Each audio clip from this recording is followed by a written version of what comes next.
E olha, muita coisa acontecendo no Flamengo. Nós temos atualizações sobre o goleiro Andrew, tem também Lucas Paquetá. Eu vou começar falando do goleiro Andrew, porque esse já tem data e hora para chegar ao Rio de Janeiro. Eu avisei no último vídeo que ele já tinha sido comunicado pela diretoria do Gil Vicente que ele estava liberado para viajar e se apresentar ao Flamengo depois de ser vendido ao Flamengo por 1,5 milhão de euros, tá? E a gente vai trazer uma análise aqui de quem acompanhou o Andrew de pertinho. Mas vamos lá. O Andrew, ele tem data e horário para chegar. Ele chega ao Rio de Janeiro nesta semana. É o horário previsto de desembarque. É óbvio que ele não vai chegar e vai fazer exames direto. Ele vai dormir, provavelmente em um hotel, será recebido por alguém do Flamengo e vai estar acompanhado por um dos seus empresários. E no dia seguinte vai realizar exames e vai assinar o contrato válido por 4 temporadas, 4 anos. Ele tinha um pré-acordo com o Flamengo, e o Flamengo conseguiu essa negociação de maneira imediata, essa liberação, depois de chegar a um acordo com o Gil Vicente, 1,5 milhão de euros, mais 10% de futura venda, o clube português terá direito. E não, estão me perguntando bastante isso, se o Flamengo envolveu outros atletas, se vai emprestar jogadores da base, me relataram que não tem nada mais envolvido, é só essa cifra, 1,5 milhão de euros, e, 10% de futura venda, um jogador cria das categorias de base do Botafogo, o Botafogo era até dono de um percentual dele aí, então provavelmente vai ganhar uma graninha por essa venda ao Flamengo e ele chega aí como uma oportunidade de mercado. Repito, o Flamengo continua de olho no goleiro Gabriel Brazão, do Santos. Mas, repito, vai que o Andrew vai bem ali no dia a dia e depois os dirigentes podem entender aí futuramente que o jogador pode dar conta do recado e ser, digamos assim, um reserva imediato do Rossi. Mas, particularmente, eu não vejo esse potencial nele para ser um reserva absoluto ou até mesmo servir como sombra ao Rossi, se essa era a ideia da diretoria ao contratar um goleiro. O Gabriel Brazão, sim, seria uma baita sombra ao goleiro Rossi. Conversei com quem acompanha o futebol português. Me relataram que é um goleiro assim, que tem muita qualidade, tem muito potencial. Pelos valores envolvidos, acham que o Flamengo fez uma boa compra, porque é um jogador que tem tudo para se valorizar. Destacaram o bom reflexo. Foi o que ele mostrou nos jogos lá do futebol português. Tem uma boa saída de bola. Bola aérea ele sai muito bem, porém precisa melhorar muito a jogada com os pés. Foi isso que me relataram, porque eu perguntei. O que ele precisa melhorar? Com certeza jogar com os pés. Isso me chama a atenção, que entra exatamente naquilo que a gente mencionou em outros momentos aqui no canal. Um jogador que não se encaixava no estilo de jogo do Felipe Luiz, então não fazia sentido o Flamengo ir atrás. Porém, José Botto entendeu ali como uma oportunidade de mercado e acabou realizando essa contratação. Então, mais um reforço chegando, o segundo para a temporada 2025. Quem pode ser reforço é o Lucas Paquetá, porém o Flamengo já recebeu a negativa, dizendo que o West Ham recusou a primeira oferta, que nós relatamos, trouxemos 30 milhões de euros de maneira fixa, mais 5 milhões de euros em metas, bonificação. Na ocasião, muita gente me perguntou isso. Eu fui ler aqui os noticiários da época. O West Ham contratou o Lucas Paquetá por 60 milhões de euros. É óbvio que ele era mais jovem, ele, entre aspas, não tinha passado por uma repercussão negativa como ele passou recentemente sendo acusado de algo, e o tempo passou e ele provou que ele não estava envolvido nisso, tanto é que ele não foi para o Manchester City por conta dessa situação, mas o Paquetá, ele tá vivendo um bom momento, tecnicamente falando. Ele pode ter a reputação dele estragada por conta disso, mas tem vários clubes que ainda têm interesse em Lucas Paquetá. E é muito engraçado, cara, em rede social já tá torcedor cruzeirense comparando Gerson e Lucas Paquetá. Com todo respeito, assim, a quem compara, mas eu acho que não tem comparação. O Lucas Paquetá, ele tá muito acima do Gerson, tecnicamente, e nesse momento ele vive o melhor momento que o próprio Gerson. Hoje o Paquetá, ele pode continuar na Europa, tem clubes europeus querendo o Lucas Paquetá. O Paquetá, ele tá 8 anos na Europa. Ele saiu daqui do futebol brasileiro, jovem, em 2018, vendido pelo Flamengo, passou por alguns clubes europeus, Milan, futebol francês, tá na Premier League jogando em altíssimo nível, embora a equipe dele seja muito abaixo dos demais, inclusive esteja brigando para não ser rebaixado, mas o Paquetá, ele tá muito bem. Já o Gerson não, foi para a Europa, voltou, foi para a Europa, voltou, foi para a Rússia. Agora voltou. Não tem comparação. E eu gosto muito do Gerson. Vocês sabem disso. Eu acho que o Gerson no futebol brasileiro sobra. Baita jogador, absurdo. O que ele fez com a camisa do Flamengo era um absurdo. Mas o Lucas Paquetá, com todo o respeito aos cruzeirenses que estão criando polêmica onde não tem, o Paquetá, ele tá muito acima. E eu acho que é uma contratação que sim, vale muito a pena. E para aqueles que estão preocupados, como assim o Flamengo pode pagar 40 milhões de euros pelo Lucas Paquetá? Primeiro, as negociações ainda estão em andamento. Segundo, os empresários do atleta ainda vão se reunir com o West Ham para decidir por um contrato. O que pensa o West Ham? Qual é a ideia? Porque o contrato do Paquetá com o West Ham é curto. Acaba ano que vem, ou eu vendo agora, ou corro o risco de não vender mais o atleta por um bom valor. Então tem muita coisa ainda a ser discutida. Garanto para vocês que é uma negociação que ainda vai render muito. Vocês ainda vão ouvir falar muito Lucas Paquetá por aqui. Mas, para aqueles que estão preocupados com as finanças do Flamengo, independentemente se o jogador vale ou não isso, cada um tem a sua concepção, cada um tem sua opinião. Mas para você e eu, tô falando isso de maneira irônica, que está preocupado com as finanças do Flamengo, o Flamengo tem condições de pagar isso, valendo ou não, tal como o Flamengo ofereceu 30 milhões de euros em Caio Jorge, e não vale isso. Eu falo e falei, ele não vale isso, mas o Flamengo tem condições de pagar. É a mesma coisa que você aí do outro lado tá me assistindo. Você quer comprar um carro modelo 2010? Sei lá, o carro na verdade vale 10 mil. Tô dando um exemplo. Você chega lá no dono e oferece 30 mil, porque você quer convencer o dono a vender de qualquer jeito e você tem condição de pagar. A gente pode discutir se o carro vale 10 mil ou 30 mil. A gente só não pode discutir se você tem condições ou não de pagar. É a mesma coisa o Flamengo. O Flamengo tem condição de pagar aquilo que promete. O Flamengo vai cumprir. E garanto a vocês que em determinado momento, até mesmo de maneira antecipada, é assim. O Flamengo hoje é isso. E outra, não é SAF. E outra, não tem ajuda de mecenas. E outra, não tem ajuda de emissora por conta de receita de direito de transmissão. Sabe por quê? Receita de direito de transmissão hoje no Flamengo está na 5ª colocação. Antes tem bilheteria, antes tem patrocínio de uniforme, antes tem venda de jogador, antes tem título, enfim.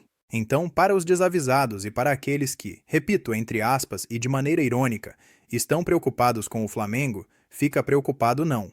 O Flamengo tem condição de prometer e pagar. Resta saber se o West Ham vai topar vender para o Flamengo. E se não topar vender para o Flamengo, é por conta da reputação do Flamengo. O Flamengo tem nome no mercado. O Flamengo hoje não precisa dar garantias bancárias ou financeiras na hora de contratar um jogador. Pelo contrário, o Flamengo chega lá, cumpre. De La Cruz não fez um procedimento cirúrgico durante as férias, fez um procedimento regenerativo que retira uma parte do sangue da medula e aplica na área de alteração, fez nas férias sob a nossa permissão. A gente conversou com a equipe do Uruguai que fez esse procedimento e no mesmo dia ele voltou para casa e iniciou o tratamento muscular. Estamos aguardando agora o término das avaliações para ver o quanto precisa controlar, o quanto vamos programar de trabalhos específicos para que ele possa performar, como performou no final do ano. Com todo respeito, tá? Mas o De La Cruz não performou bem no final do ano, não. Ele fez até um bom jogo ali contra quem? Eu acho que ele entrou bem contra o PSG na final do Mundial, mas enfim, não performou, Ele precisa mostrar mais. E ele ainda mencionou mais aqui sobre o De La Cruz. A gente sempre vai acreditar no melhor. Ele teve uma lesão contra o Botafogo em maio, tratou e conseguiu retornar. Mas o começo foi difícil. Tivemos algumas respostas durante a temporada que foram ruins no joelho, mas depois foi encontrado o equilíbrio e terminou assim. Não foi não. Também falaram sobre o Pedro. Pedro se apresentou bem. A gente repetiu a radiografia do antebraço e está tudo bem, como estava antes do Mundial. É mais um excesso de preocupação de repetirmos exames da lesão muscular também, que deu sinais de cicatrização. Ele está assintomático. Realizou todos os testes hoje programados para ele e se mostrou bem. Voltou mais cedo. Isso para ele só tem benefícios. Todo atleta que apresenta lesão passa a ter um cuidado especial por alguns meses. É normal quando retorna. Para ser monitorado, diferentemente dos outros. Pedro se apresentou para uma semana introdutória usando as instalações do CT e fez tudo de excelência, focado para fazer uma grande temporada esse ano. Sobre Léo Ortiz, o atleta que a gente teve contato nas férias, não vem mais apresentando as queixas no tornozelo. Fizemos testes hoje e não sentiu dor, mesmo com o exame de muita intensidade na esteira. Antes, era extremamente doloroso para ele correr com intensidade, mas agora não se queixou. Sinais claros de uma boa recuperação e pelos testes está bem. Vamos monitorar qualquer queixa que possa aparecer. Danilo. Ih, rapaz, esse preocupa, hein? Contra o Palmeiras, no jogo que entrou no lugar do Ortiz, teve um lance que ele saltou, caiu e sofreu um trauma no joelho. A gente fez ressonância na época e tinha sinais de sinovite, edema ósseo, alteração no ligamento cruzado posterior e com bastante dor. Iniciou tratamento intenso no clube. Tratamento local para jogar 2 dias depois contra o Racing. Ele conseguiu chegar recuperado. Desde esse dia vinha apresentando dores no joelho, sendo tratado constantemente, suportando a dor. Tem que valorizar muito o esforço que ele fez. Não sei se alguns atletas aguentariam o que ele aguentou. Se manteve com dor de outubro à final do Mundial e acabou sendo recompensado com o gol do título da Libertadores. Danilo, você é fera. A lesão dele permitia tratamento conservador.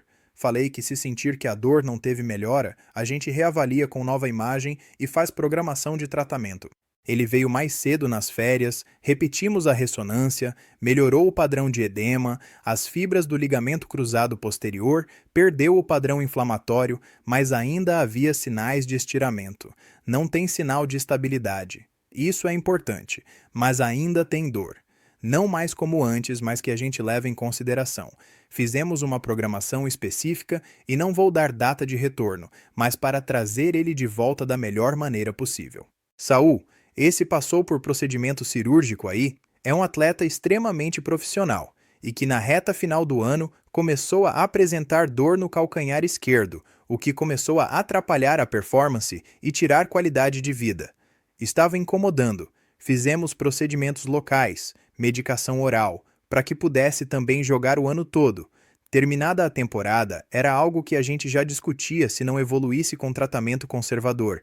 Ele já tem algumas pessoas de confiança na Espanha, fez a opção de tratamento com um cirurgião muito experiente e que já nos deu retorno, informou que ocorreu tudo bem. Ele agora está em tratamento pós-operatório. Normalmente se espera para liberar para retornar de 2 a 3 semanas, que é o momento de retirar os pontos. Saul vai continuar lá por conta disso. Após a avaliação, ele retorna ao clube para dar início ao tratamento pela fisioterapia. Pois é, galera, o pessoal da preparação física também estava à disposição lá. Vale mencionar que os dois, Fernando Sasaki e Diogo Linhares, que é o chefe da preparação física, os dois reclamaram do horário do jogo da Supercopa do Brasil, marcado para 4 horas da tarde, em Brasília. Gente, com todo o respeito, isso é um absurdo, né? O calor que tá fazendo, tá um absurdo o calor. E a gente sabe que em Brasília é mais quente ainda, o ar é mais seco, enfim. Eu, particularmente, Eu fui uma vez para Brasília, agora não, alguns anos atrás. O meu nariz sangrou assim, e nada contra Brasília, gente. Eu não tô aqui criticando a cidade, nada disso. É porque de fato é diferente lá. E você botar o jogo 4 horas da tarde, no calor que tá fazendo, 1º de fevereiro é um absurdo, né? Sendo que os jogadores, eles voltaram agora das férias, ainda estarão em pré-temporada. Como a gente mencionou na nossa introdução aí, a CBF, enfim, a TV que vai transmitir, não sei, poderiam analisar novamente esse horário. 4 horas da tarde? Até aqui a Ferj. O Campeonato Carioca tá botando 6 horas. 4 horas? É uma pena. Quem perde é o público, porque o espetáculo cai de qualidade bastante. Mas o assunto do dia hoje é Lucas Paquetá. Se o Flamengo fechar a contratação do Lucas Paquetá, e eu, depois de conversar com algumas fontes rubro-negras, fiquei muito otimista, muito otimista. A gente vê o Flamengo já certo com o jogador. Flamengo e Lucas Paquetá já se acertaram. Entre eles não tem mais nada a resolver. E ele está discutindo o preço final com o West Ham, que no entanto já publicou nas suas redes sociais agora há pouco um vídeo lindo do Lucas Paquetá com uma música em tom de despedida. Então, amigos, eu acho que vai ficar lá o Paraí, o Pororó, porque não sei lá o quê, porque eles pediram 60 milhões de libras, o Flamengo apareceu com 35 milhões de euros, pode chegar a 40. Lembrando que a libra vale mais do que o euro, né? A libra tá valendo 7, tantos reais e o euro vale 6, tantos. Então, é quase R$ 1 de diferença. Ah, não é pouco? Quando você fala de 10 libras, quando você fala de 40 milhões de euros contra 40 milhões de libras, dá uma diferença, né? Mas a sensação que eu tenho diante disso tudo, diante da disposição clara do Paquetá para voltar e diante da postura do West Ham publicando já um vídeo com ares de despedida, de agradecimento barra despedida para o Paquetá, eu acho que o negócio vai sair próxima semana, de repente, sabe? Mas não acho que demore mais do que isso. Fala-se até da possibilidade dele só vir em março ou só vir depois da Copa do Mundo. Não acredito nada disso. Acredito que ele vai ser liberado para o início da temporada, aqui no Brasil, porque o West Ham já tá até procurando substituto, coisa e tal. O que eu acho? Já vi aqui que nos chats, né, nas conversas, tem gente até que questiona, reclama que, por exemplo, eu não botei, não compraria o Paquetá, não traria o Paquetá. Eu acho estranho quem diz isso. Acho estranho. Porque o Paquetá me parece um jogador tipo assim, que vai encaixar o que falta no Flamengo. O que falta no Flamengo até hoje? O que faltava? Não vou nem falar do centroavante, que sim, é importante o centroavante para a reserva do Pedro, mas a ponta direita nunca foi resolvida. Desde que o Everton Ribeiro foi embora, e não é que ele fosse um ponta direita, mas ele jogava ali caindo pela direita, era ele quem fazia o corredor com o Wesley. Depois o Gerson passou a fazer essa função, depois que o Everton Ribeiro foi embora para o Bahia, estava abandonada. Jogou lá o Plata, joga de vez em quando o Luiz Araújo, já jogou o Carrascal, mas ninguém encaixou ainda bem ali. Eu acho que o Paquetá encaixa ali perfeitamente. Acho que ele é aquela peça que vai entrar e vai fechar o quebra-cabeça. Já tem artes aí do pessoal todos falando, né? A escalação ideal se contratar o Paquetá, que seria Rossi, Varela, Léo Pereira, Léo Ortiz e Alex Sandro, Pulgar, Jorginho e Arrascaeta, Paquetá, Pedro e Carrascal. É uma escalação, pelo menos em princípio, muitíssimo interessante. Claro que o Samuel Lino, se de repente começar a jogar o que já jogou, pode brigar pela ponta esquerda com o Carrascal, mas já passa a ser um time e uma turma que vai gravitar ali entre meio-campo e setor ofensivo muito talentosa. Você imaginar a bola rolando entre Guga, Jorginho, Arrascaeta, Paquetá, Pedro e o próprio Carrascal, todo mundo ali chama a bola de você. Não tem grosso nesse time. Não tem jogador maluco feito o Plata, que corre muito, que batalha muito, mas que tecnicamente tem sérias imitações. Ou o próprio Luiz Araújo, que é bom jogador, não tenha dúvida que o Luiz Araújo é um bom jogador. Mas quando a gente olha o Luiz Araújo titular nesse time, ele pouco que destoa do restante. Então eu acho que a chegada do Paquetá é espetacular. Escrevi hoje um post que eu digo, e repito aqui, vou repetir aqui para vocês, eu acho o Paquetá muito melhor do que o Gerson. Com todo respeito ao Gerson, não tô querendo diminuir a contratação do Cruzeiro não. Acho que o Gerson vai ser um jogador bastante importante para o Cruzeiro, mas na verdade, o Paquetá, se você olhar, vamos lembrar o jogo do Gerson. Como joga o Gerson e como joga o Paquetá. O Paquetá é mais dinâmico do que o Gerson. O Paquetá chuta melhor do que o Gerson. O Paquetá tem um belo chute de fora da área. O Paquetá cabeceia melhor do que o Gerson. E o Paquetá tem uma outra vantagem que o Gerson nunca conseguiu ter. O Paquetá cobra na falta. Cobra faltas muito bem. Então olha só o combo que o Paquetá traz. Vai ter gente que vai dizer, mas o Paquetá não tá jogando bem no West Ham. O West Ham tá caos, inclusive financeiramente. O West Ham tá perdido esse ano. Perdido. As chances de rebaixamento são grandes. Por isso até tem gente que acha que o Paquetá devia... Os ingleses, né? Que o Paquetá deveria ficar, pelo menos para ajudar a salvar o West Ham do rebaixamento. Eu acho que não. Acho que o Paquetá tem que sair para se salvar. O Paquetá sabe que ele não tem uma convocação garantida com o Ancelotti. Ele pode ser convocado e pode não ser. Se ele vem para o Flamengo, encaixa nesse time do Flamengo e começa a jogar o que já jogou com a camisa do Flamengo, e até no futebol inglês em determinados momentos, ele vai ser convocado e vai brigar. Pode até não ser titular, mas quer estar no grupo. O Gerson foi a mesma coisa. O Gerson voltou para o Cruzeiro na esperança de em 6 meses mostrar ao Ancelotti que ele merece estar na seleção. Ele cometeu a estupidez de ir para o Zenit. Encheu os bolsos. Sim, mas a carreira é do filho.